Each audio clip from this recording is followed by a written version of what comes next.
dahinya, apakah sahabat-sahabat beliau memiliki tanda hitam di dahinya? Jelas Al-Quran menjelaskan masalah itu ya. Surah Simahum fi ujumi athir sujud, di wajah mereka kelihatan tanda sujud. Di mana tanda sujud kan?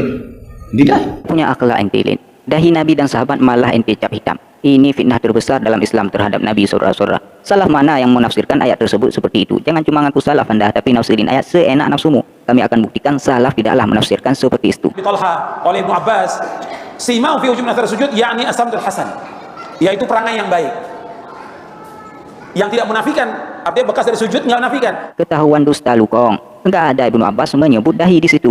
Jangan ente tambah-tambahin. Ibnu Abbas menyebut tanda bekas sujud adalah akhlak yang baik, bukan tanda bekas sujud di dahi adalah akhlak yang baik. Itu hanya tambahan Anda saja, Kong. Dan juga yang lainnya, tampak bekas sujud di dada mereka, di dahi mereka, al-khusyu' wa tawadhu. Mana ada Al-Mujahid menyebut dahi di situ? Cobalah Kong jujur sedikit aja. Anda mengutip pernyataan ulama, tapi Anda tidak jujur ketika menerangkannya. Dasar pendusta. Bismillahirrahmanirrahim. Assalamualaikum warahmatullahi wabarakatuh. Hamdan wa syukran lillah, salatan wa salaman ala rasulillah wa ala alihi wa sahbihi wa mawalah, amma ba'du. Seperti biasanya, saudara-saudara, kami akan mengkonter perkataan Wahabi dengan perkataan mereka sendiri, atau dengan pernyataan kaumnya, bahkan dengan pernyataan ulama rujukan mereka sendiri.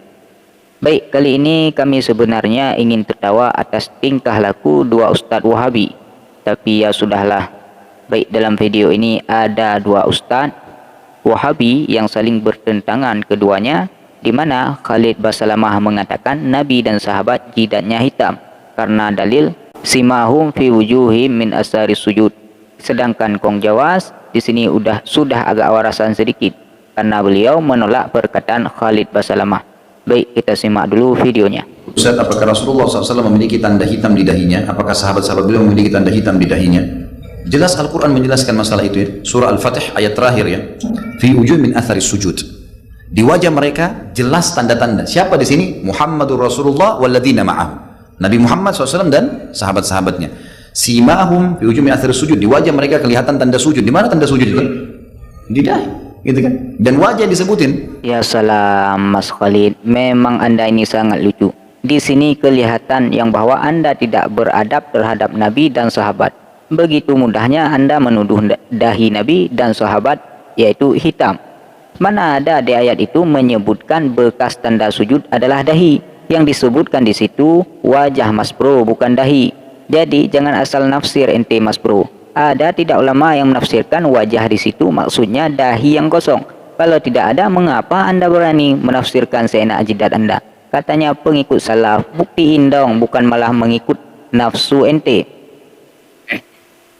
Padahal Imam Al-Qurtubi juga ketika menafsirkan ayat itu di dalam tafsirnya, beliau mengutip riwayat dalam Sunan Ibnu Majah dari Jabir. Rasulullah SAW bersabda, siapa yang banyak sholat, wajahnya terlihat baik di siang hari. Ini bekas sujud ketika masih di dunia. Juga Imam Qurtubi dalam tafsirnya beliau mengutip hadis sahih yang diriwayatkan dari Abu Hurairah. Dalam hadis dikatakan, ketika Allah Subhanahu wa taala selesai menghukum hambanya dan hendak mengeluarkan sebagian ahli neraka dengan rahmatnya, maka Allah memerintahkan malaikat untuk mengusir orang-orang yang tidak menyekutukan Allah dari dalam neraka. Dan orang yang dikehendaki oleh Allah mendapat rahmatnya itulah orang-orang yang mengucap la ilaha illallah. Malaikat dapat mengenali mereka di dalam neraka karena adanya tanda dari bekas sujud. Api neraka membakar seluruh anggota anak Adam kecuali bekas sujud. Allah mengharamkan kepada api neraka untuk membakar bekas sujud itu. Ini bekas sujud yang terkait dengan akhirat, bukan di dunia. Sedangkan Al-Hasan menyampaikan itu adalah warna putih yang ada di wajah kelak pada hari kiamat. Nah, jadi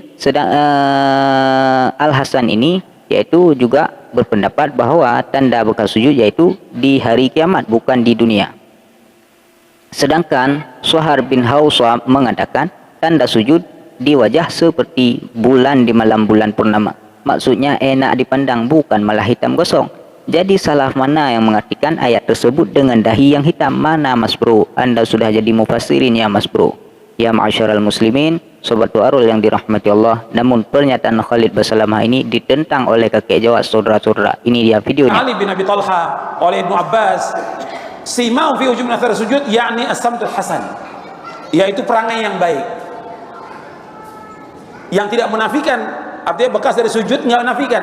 Tapi di sini yang dimaksud simaum fi wujuh min athari sujud, yaitu apa? Mereka punya perangai yang baik, punya akhlak yang mulia. Sebab ada juga orang yang dia ada bekas sujud tapi akhlaknya tidak baik. Ada tidak?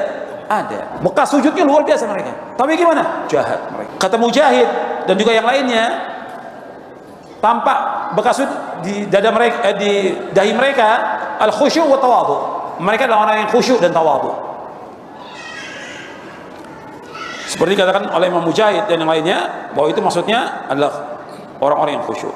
Aduh, capek deh lihat Kong Jawas.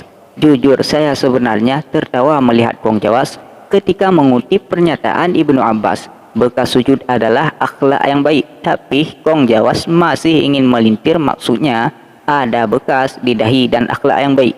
Dan Kong Jawas mengatakan ada yang dahinya ada bekas sujud tapi jahat. Kong Jawas sambil nunjuk ke dahinya. Mana ada begitu Kong? Kalau jahat gak baik akhlaknya, berarti tidak ada bekasan sujud pada orang itu. Karena yang jadi tanda sujud adalah akhlak yang baik, bukan jidat yang hitam. Kok Anda memelintir perkataan Ibnu Abbas? Anda sengaja dusta dengan mengutip pernyataan sahabat. Kong, hati-hati ente.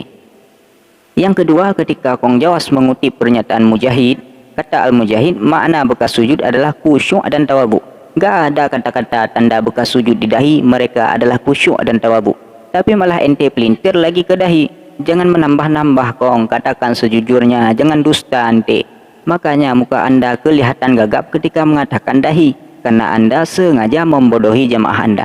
Lucu memang Anda, mengutip pernyataan ulama salaf tapi tidak jujur ketika menjelaskannya. Gimana ceritanya tanda bekas sujud di dahi adalah khusyuk dan tawadhu? Dari perkataan saja sudah salah. Kelihatan sekali kalau Anda merakit perkataan yang tidak tertulis di kitabnya. Jelas Mas Bro. Wallahu a'lam bishawab. Assalamualaikum warahmatullahi wabarakatuh.